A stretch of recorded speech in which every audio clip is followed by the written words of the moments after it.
সিলেটে ভয়াবহ নৃশংসতার শিকার কলেজ ছাত্রী খাদিজার শারীরিক অবস্থার আরও অবনতি হয়েছে। উন্নত চিকিৎসার জন্য গতকাল রাতেই তাকে আনা হয়েছে ঢাকায়। পুলিশ বলছে, প্রেমের প্রস্তাব প্রত্যাখ্যান করায় সিলেট সরকারি মহিলা কলেজের ওই শিক্ষার্থীকে মারাত্মকভাবে কুপিয়েছে শাহজালাল বিশ্ববিদ্যালয়ের শিক্ষার্থী ছাত্রলীগ নেতা বদরুল। ভয়াবহ ওই হামলার ভিডিও ফুটেজ ছড়িয়ে পড়েছে ফেসবুকে। রাস্তায় ফেলে উপর্যুপরি কোপানো হচ্ছে এক কলেজ ছাত্রীকে, যে ভয়াবহ ছবি ধরা পড়েছে মোবাইল ফোনের ক্যামেরা। সোমবার বিকেল 5:30টার দিকে সিলেট এমসি কলেজ ক্যাম্পাসের পুকুর পাড়ে এইভাবে কোপানো হয় সিলেট সরকারি মহিলা কলেজের শিক্ষার্থী খাদিজাকে। হামলাকারী সিলেট শাহজালাল বিজ্ঞান ও প্রযুক্তি বিশ্ববিদ্যালয়ের ছাত্রলীগের সহ সম্পাদক বদরুল আলম। দূর থেকে এই নৃশংসতা শুধু ভিডিও করাই নয়, এগিয়ে গেছে সাধারণ মানুষ।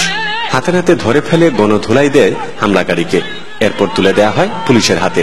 আর নৃশংসতার শিকার খাদিজাকে নেওয়া হয় সিলেট ওসমানী মেডিকেল কলেজ হাসপাতালে। শিক্ষার্থী পরীক্ষা দিয়ে বেরোনোর পর পুকুর পাড়ে আসার পরপরই ওই ছেলে তাকে অ্যাটাক করে। আমি কেমিস্ট্রি ডিপার্টমেন্টের এদিকে ছিলাম, অনেকটা দূরে, তখন পরিচয় শুনতেছি, তখন ওইদিকে আগে আসছি। আমরা এখানে আসলাম, এসে দেখলাম যে একটা মেয়েকে কুপাইতেছে একা, এবং সে ডিগ্রি সেকেন্ড ইয়ারের পরীক্ষার্থী ছিল এমসি কলেজে। তবে অবস্থার অবনতি হলে উন্নত চিকিৎসার জন্য সোমবার রাতেই খাদিজাকে পাঠানো হয় ঢাকার স্কয়ার হাসপাতালে। রিপোর্টে দেখা গেছে যে বেশ কিছু জায়গায় বিভিন্ন ধরনের হেমোরেজ, যেটাকে বলা হয় যে হেমোরেজিক কন্ডিশন আছে, এবং কিছু জায়গা আছে অত্যন্ত নাজুক জায়গা, বিশেষ করে বেজাল গ্যাংলিয়ার মতো কিছু জায়গা আছে যে জায়গায় খুব কঠিনভাবে রক্তক্ষরণ হয়েছে।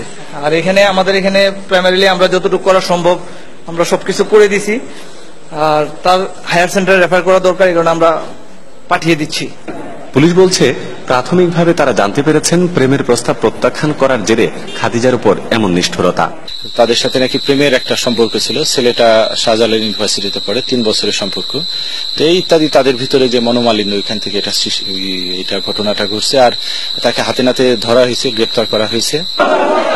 ঘটনার পরপরই যে সাধারণ মানুষেরা হামলাকারীকে ধরে ফেলে, তাদের দাবি পরিচয় যাই হোক, কঠোর শাস্তি পাক অপরাধী। গুলজার আহমেদ, চ্যানেল 24, সিলেট।